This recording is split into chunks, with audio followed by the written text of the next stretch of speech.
I'm Denise, I'm the Scottish one. And she's a non-fiction editor. And I'm Louise, the English one. And she's a fiction editor. And together, we're the Editing Podcast. Hello and welcome to the Editing Podcast. So this week we're delighted to welcome our guest and friend, editor and technical writer, the relentlessly helpful John Espirian. You had to get that in there, didn't you, Louise? But yes, hello, John. And we have to say you are relentlessly helpful. Now, Louise and I go way back with John because he's a former director of the Chartered Institute of Editing and Proofreading, where he used to be its internet director. But that's nowhere near all that he's got up his sleeve. So, John, why don't you tell our listeners about yourself and what you do? Nice one. Thank you, Louise and Denise, for having me on the show. Yes, I'm a technical writer, so that I've been doing that now for the past 11 years, and as an independent, based at home, writing consultant, and also an editor. And so part of that time was spent as a director of what was the SFEP, the Society for Editors and Proofreaders, that's now the CIEP. So I did that for about 5 years, and that was good in building my profile and teaching me a little bit about the editing and proofreading industry. And these days I help people write content for their business-to-business materials, so websites, case studies, blogs, and things like that. And also I'm starting to help people with their LinkedIn presence. So that's what's been keeping me busy the last few years. So let's start with some big news, though, because you've published a book. Congratulations. Yay. Tell us about it, what it's called, who it's for, and what it teaches. Thank you. Yes, the book is called Content DNA.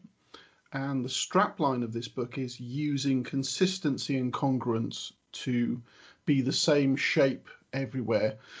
And over the last 10 years of helping people write content and stand out with their personal brands, I've found that it's just really important to define who it is that your business is trying to be, what shape you have, and then to show up for long enough to actually make an impression on people so that you get noticed and remembered and preferred. So this is aimed at mainly small business owners who want to have better control over their marketing, so that even if they don't produce their own content, they can be better informed and instruct the service providers they use to create the kind of content that actually gets people to take action and gets people to remember you and prefer you. So that's pretty much what the book is about. It's 10 years of my experience with copywriting clients, so it's got all of my best tips and tricks in there, and I hope that it will be helpful. Yeah, I mean, it sounds great. Brilliant. And I think that is something that people really do need to get their head around when they're building an audience and building their own brand. So we'll make sure there's a link to the book in the show notes so people can pick up a copy. But John, what's really interesting to us from the point of view of the podcast is the editing process. And because you're an editor and a technical writer who focuses on making stuff accessible, you know what's involved in bringing a high quality book to market. So first off, so that other business writers can understand how to do this well and efficiently, could you outline for us the first part of the writing process, that point where you came up with the concept, how you did that, and how you then turned that into a book? Well, I came up with a concept about 2 years ago. So yeah, we're 2 years in the making for this book. And it was informed by two things. Firstly, the consultations that I have with copywriting clients, where I always start with asking them what the DNA of their business is. And I very rarely get a good answer back for that. So I always end up having to dig into that with people. So I thought, I mean, for the benefit of people who don't want to spend thousands of pounds working with me on writing consultation and then rewriting their website, maybe you could put those lessons into somewhere more accessible. So that was part of this idea. And secondly, my marketing mentor, Mark Schaefer, he talks a lot about congruence in his writing, and that word has always interested me. I've had a maths background, so congruent triangles and that kind of thing. Just find nerdily interesting. In terms of mapping out the content for this book, I probably did it all the wrong way. I used lots and lots of little snippets of ideas rather than being more organized and writing out my chapter titles to begin with. I think if I were to advise anyone else who were looking to write their own book, I would say spend a lot of time getting a load of chapter titles sorted first, and then write to that brief. Define your own brief and then write to that. What I actually did is put together lots of snippets of ideas and tested ideas on social media to see what got the best reactions, and then started to piece that together. So it's taken a lot longer to do it in a kind of slightly haphazard jumping around form where I'd write a bit of one section and then move to a totally different one. It would have been better to be more structured about it. There's an endless discussion about that, though, in the writing community broadly. I think, though, that issue about, do I plan or do I pants it? And it really does, I think creatively, it really just, people sometimes think, planning would be better. But actually, for some people, sometimes the whole sort of organic development of an idea is just the way it goes, and you did get there in the end. And perhaps if you had chosen to do it in a more structured way, particularly given your your nerdy maths background, you might still have found that actually it didn't quite hold the power or the engagement or that personality element of it. So maybe this was just the way it had to go for you. Indeed, maybe it did. I know for a fact that if I do write a second book, that it will be a shorter process because I will do that upfront planning of chapter titles. Try it. Yes, that's right.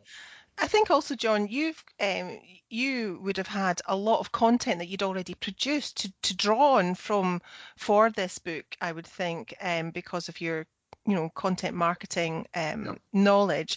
So I can see absolutely how that would be a process of almost like sifting through that, as you say, testing it and seeing what works with your audience and what doesn't, and not necessarily a linear process. And I think, as Louise says, it's just what works best at any given time. And as you say, your second book may be completely different in how you approach it. But that's a good point, because I mean, since I started learning content marketing around 2016, I started producing what I ended up calling a business blogging guide, which has got a kind of start to end of how you think of ideas and how long it takes you to write this kind of stuff and what kind of problems you need to solve for your customers. So I started writing blogs on that topic, and then when I was coming to plan the book, I did go back and read all of my old blog posts to see what were the best ideas that I could condense into a book. And when I started doing that, there was a kind of anxiety over thinking, well, if I put these ideas into a book and then charge for it, but that content is already out there on the internet for free. But I think that's just generally true of pretty much all content absolutely ideas. Yeah. And so structuring it and developing and updating and putting it together in some kind of narrative, I think has value, and therefore people would be willing to pay definitely. I think also some people don't want to bounce around on a blog. It can be quite tiring if you want to access a lot of content. That's kind of been my approach as well. I mean, I think that sometimes people want something that they can grab off their desk, where a one-stop shop, and that's what Content DNA has done. It's taken some of all the structured work that you've done, but over time from here and there and there and there, and pulled it all together so that people have got a one-stop resource. And I think that's the value in it, regardless of whether you could get snippets of ideas or bits and pieces here or elsewhere. So and the other thing about the the way that the internet is structured is that any page could be page one on the internet, whereas this is put into a logical progression. And also there'll be a digital version of this so that people can read it on their Kindle, and there'll also be an audio version. So it's about responding to people's different preferences for consuming stuff, isn't it, and learning. So, John, when the writing was over, how did you tackle the editing process? Was there a process of, well, I'm assuming there was a process of self-revision, and was that, you've actually talked about this already, but maybe you can sort of focus in on it again for the purposes of thinking about editing. Was it structural as well as at sentence level? And at what stage did you get others on board as fresh eyes, and how many passes did you take the book through? That kind of Yeah. nitty gritty of the editing processes. Yeah, I mean, my number one advice for this is always to give the text as much breathing time as possible. So I tried to write without editing myself at all, and then just to put the writing away and leave it for a while, and then I would come back and do sentence level edits later on. And I did do quite a lot of that revision myself. Got it into what I thought was a decent stage before unleashing it on a dozen beta readers. Right. So my beta reading period was actually quite short. It was only about a fortnight or so, but that gave everyone enough time to get through the content and give me some good feedback. And then I thought, I incorporated quite a few changes as a result of that before submitting the manuscript to a professional editor, so that I could get a proper, considered editorial view of the content. Yeah, and that's absolutely worth emphasizing to listeners, is that John is an editor, but he still needs an editor. Even editors need editors, because we cannot edit our own work, can we? So, John, tell us a bit about the process you went through in picking your editorial team. How did you evaluate their suitability for working on Content DNA? And how long did you decide to schedule for this part of the publishing process? You said your beta reading process was fairly short, just a couple of weeks, but did you allow a bit longer for your editorial team to do their work? Yes, picking of the team actually was quite straightforward, because I chose people who I already knew, who I'd already worked with before, and I could be sure of the quality that they put into my project. So both of them are CIEP members. So I picked a copy editor and I picked a proofreader. In total, they spent, I would say, about 7 weeks on the project. And that both have worked in non-fiction publishing before, so I was pretty confident that they do a good job. And as I say, I've already hired them, so it just seemed like a no-brainer. That makes total sense. So one thing I'm really interested in, and I know Denise is too, is how did you find the process of being edited? I always think this is interesting to hear any author's take on this, but especially when that author's other job is to sit on the other side of the desk doing editing or the writing creation process. So what was it like for you? Did you get the jitters? Did anything crop up that surprised you about where your writing had come unstuck? Because it's one thing to unpick and bring clarity to another person's writing, but quite a different thing to actually write something yourself and be on the receiving end of that.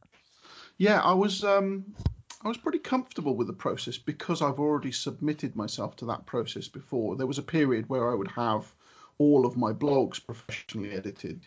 And I think I've long advised any editor who's listening to this, I think the best thing that you can do to improve your business is to write something and submit yourself to the editorial process, because I don't think you can have empathy with your clients until you've actually been through the pain of being edited. That's a great point. Yeah, because you have an intelligent person who's trying to help you on the other end, and they might completely eviscerate your writing. It might be terrible, and you think, well, wow, that really hurts. The first time it happens, it can really hurt. When you've done it as often as I have, it doesn't bother me at all, because I know the other person isn't trying to, if you pick the right editor, that is, they're not trying to do any kind of intellectual point scoring or, put you down or anything. They are just trying to reveal the ideas that are in your head the best way they can. That's all they're doing. They are trying to lift you up rather than put you down. So it's something that you should be grateful for, but it can be quite galling the first time it happens that anyone would question what you've Yeah. written. But yes, I've done it enough now that I was fully expecting what came my way, and it's been really, really helpful. And the book is immeasurably better for the editorial input that it's had. So even though I spent a lot of time on it, I've got an editorial background, I write professionally for a living already. It's not just a side project for me with a different kind of business. Despite all of that, the editing process helped me, and there's no substitute for having a second pair or third pair of eyes on your content to reveal the things that you were too close to spot. Yeah, that's brilliant advice, John. Yeah, Really I think that's good so advice. useful for our listeners to hear, because submitting yourself to editing isn't easy, and it's great to hear from an editor who's been edited that it has improved your book immeasurably, in your own words, because that value that's there from having somebody else professionally have another look at it is so useful to have.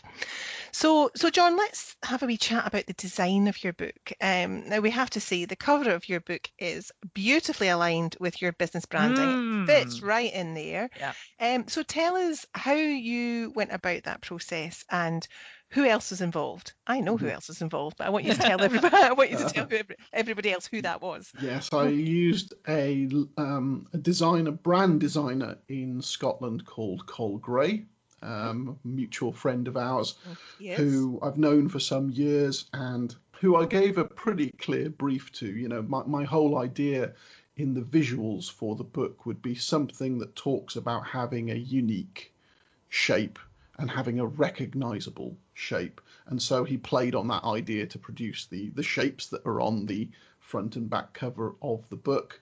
I didn't want to make things too fancy, but I think it represents me well. And Col also has designed the visuals that I'm going to be using on the new version of my website, which ought to be out sometime later this month in line with the release of the book, so that the idea is that you should be the same shape everywhere. And that metaphor applies to the way you write, but also the way your visuals look, so that you can be instantly recognizable. And even if someone is scrolling their social media feed at 1,000,000 miles an hour, they might not even read your content, but they could recognize that it was you straight away. Yeah. It can be colors, it can be, other visual components, but they just know, they see a YouTube thumbnail or something, they just know it's that person without even reading any text. Yeah. That's where you want to get, because that way you just keep feeding people and you keep staying top of mind. Oh yeah, that person still exists, that person is still relevant to me in some way.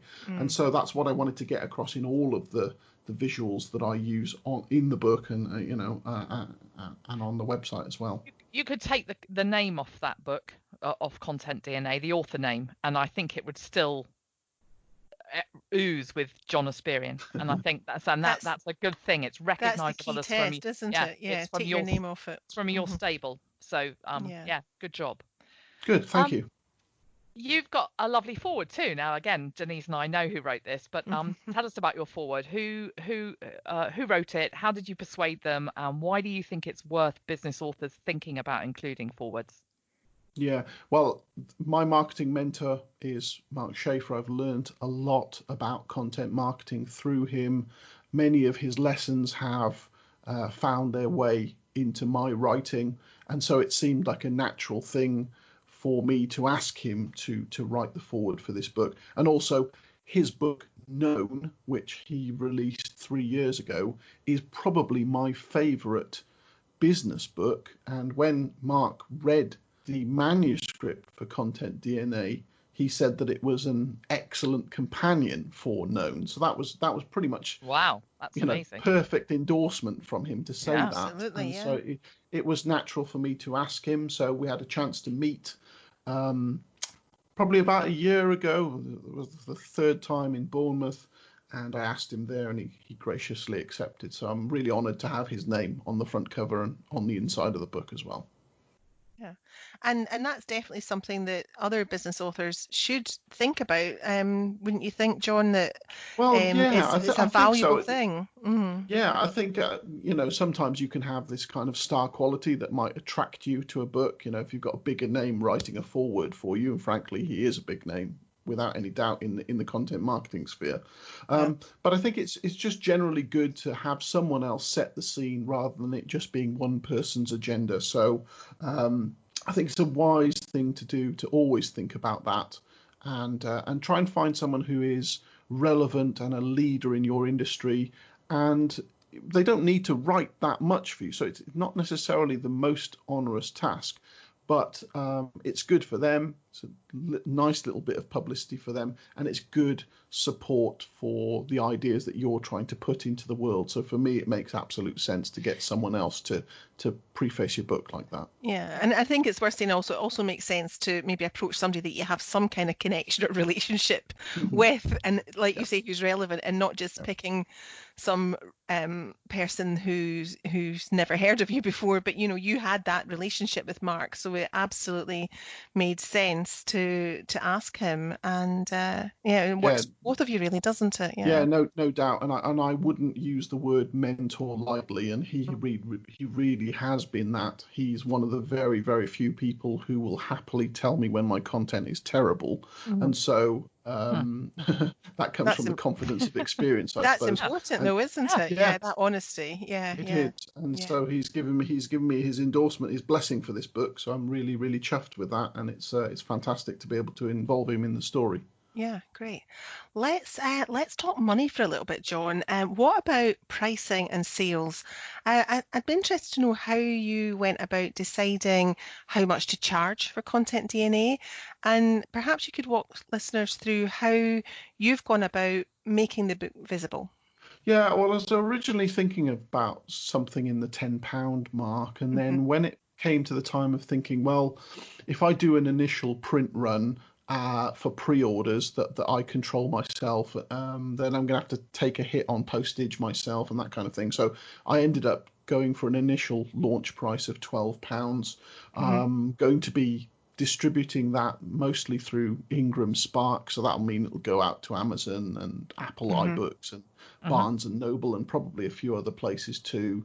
And the main way that I've promoted it is the main way that I promote everything else really is through my presence on LinkedIn, through my email list, and through my website. And those are my main channels for getting my message out into the world. And in fact, I say as much in the book is that you should focus on something that is your home base, because that will be immovable on the internet, something that you have full control over, and then pick one social channel and try and dominate that as much as possible.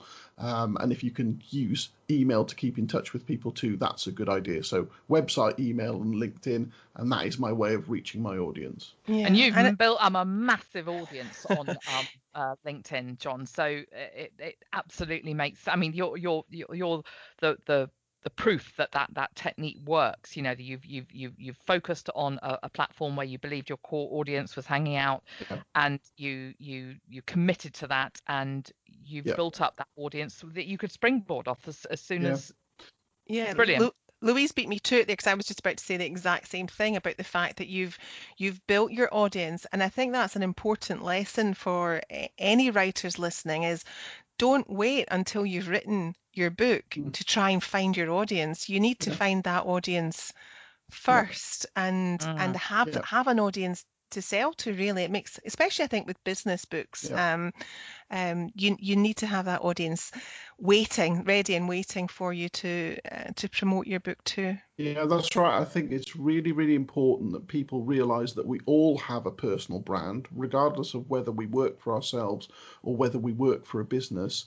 And the best thing that you can do is to take steps to build that personal brand. Even if you don't have anything to sell right now, it will buffer you for the periods where, times are hard. So, for example, having a ready-made audience means that I can still feed my family during coronavirus. Mhm. Um, and when you do have something to sell, you've got a ready-made set of people who are bought into you and willing to listen to your message. That the key thing that a lot of people just can't get their heads around is that this stuff takes time to build up. And Very Definitely. good point. Very good point. I keep getting questions more and more these days, seeing loads of likes and comments and stuff on my LinkedIn posts, and say, how can I get that? And my answer is, probably depressingly simple for them. Do the same kind of things for a long period. Yeah, and show people up. don't want that. You have to do the work, don't you? You have to put the grind in. There's no shortcuts to this strategy. There really isn't. But there really is a huge amount of benefit, but you have to be committed. Yeah, it's the alternative between getting success now by paying for ads or building a long-term content footprint that is a slow burn.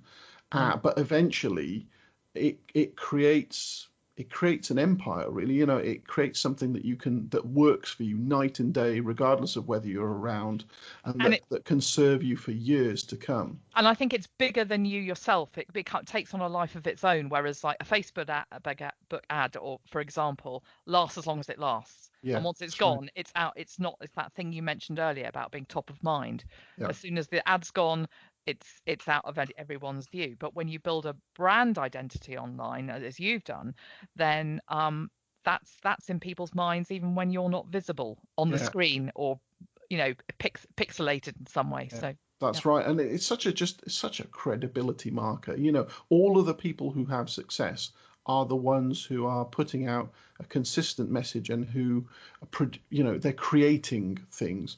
And if you see someone who's got 400 podcast episodes, you just know straight away that person knows their stuff. They're not just turning up and chatting rubbish. They've stuck at it, and they're naturally someone you're going to be more likely to trust. And so the sooner you can get started, the sooner you can build that. And now is as good a time as any to do it.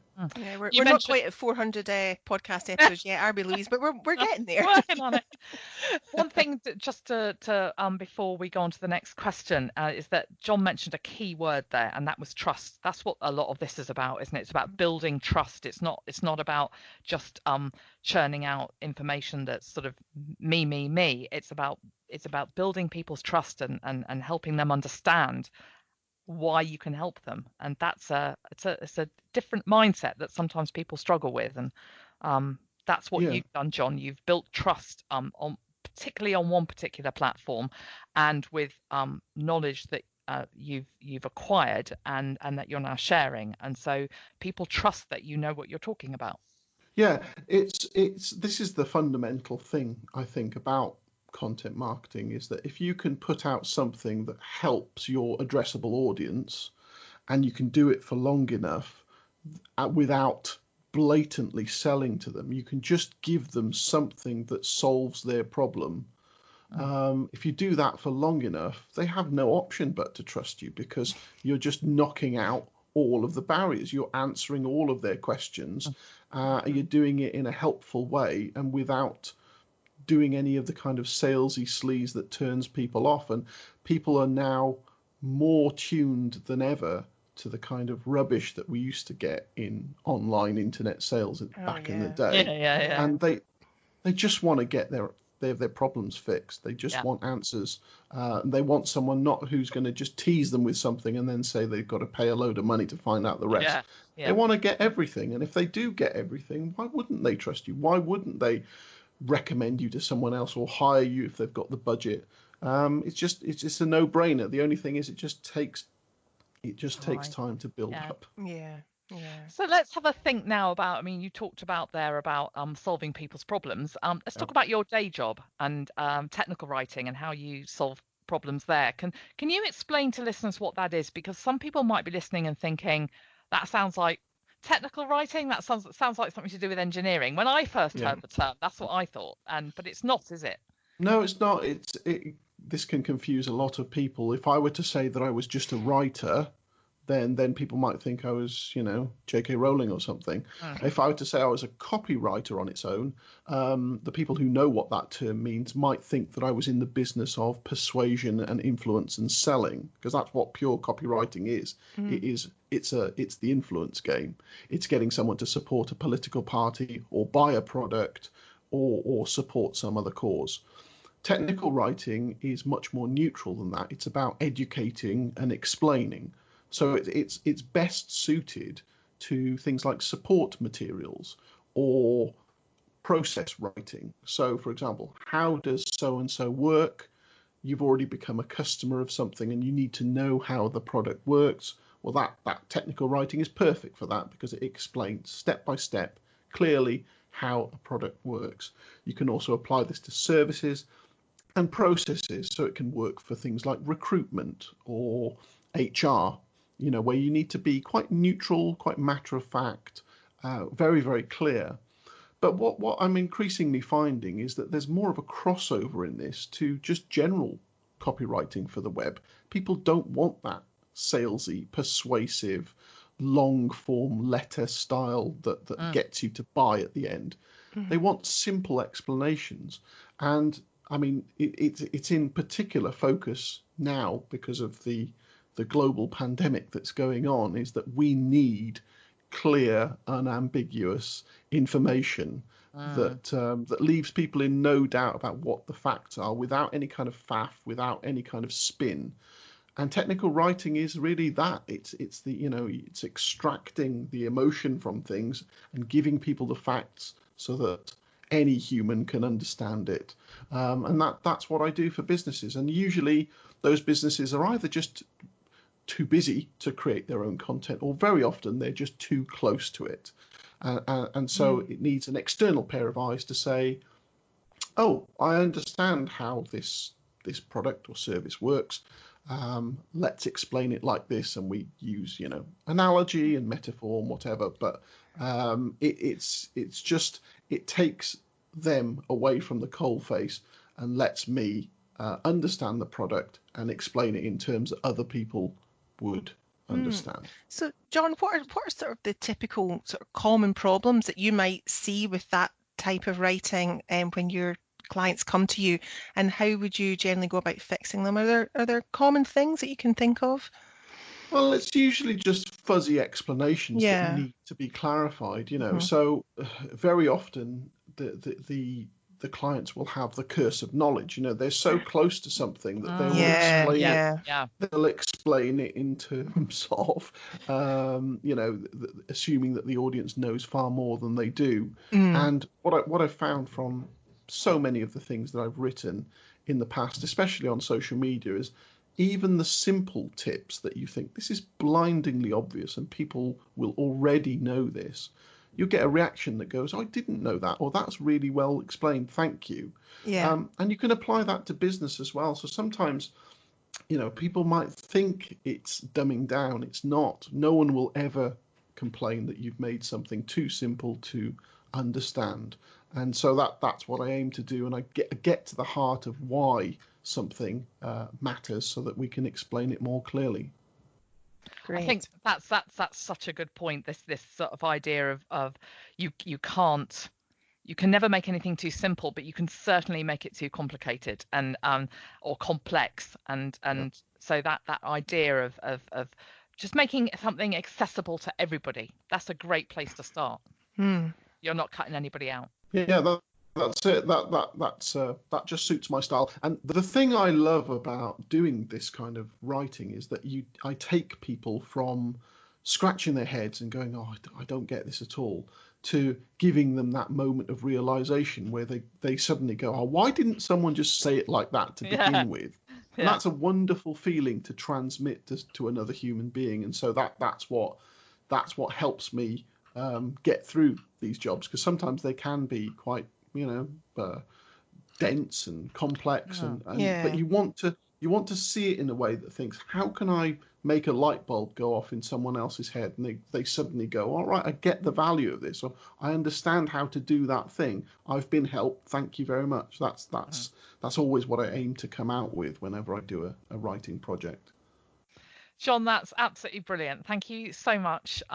Not just for explaining that and the value of that, but also for talking about your publishing process. Been really interesting. And we'll make sure all the links are in the show notes so that authors interested in your technical writing services and getting a copy of the excellent Content DNA know how to get hold of you. Fantastic. Thank you. Thanks, John. Yeah. So now it's time for Editing Bites. This is the part of the show where we offer listeners a favourite tool or resource to help them on their writing journey. So this week mine is a book called The Tao of Twitter by Mark Schaefer, who John has already mentioned. I saw Mark speak back in 2016 for the first time when I was first getting interested in content marketing. And this was one of the first books I read. And it really helped me to understand how to get the most out of Twitter by building and engaging with an audience. And mine is something completely different. It's agentquery.com. This is a free online directory of agents, and you can search by genre and subgenre, name and keyword. Now, the site's free, which means it's littered with advertisements. But if you look past that, there's some excellent information, including contact details and submission guidelines. So that's it for this week. We hope you've enjoyed this episode, and thank you so much for listening to the Editing Podcast. You can rate, review and subscribe to us via Apple Podcasts, Spotify or whichever platform you prefer. Yeah, and thanks once again to John Espirian, lovely guest, and we've put all the links we've mentioned in the show notes. Bye for now. Thanks, John. Bye.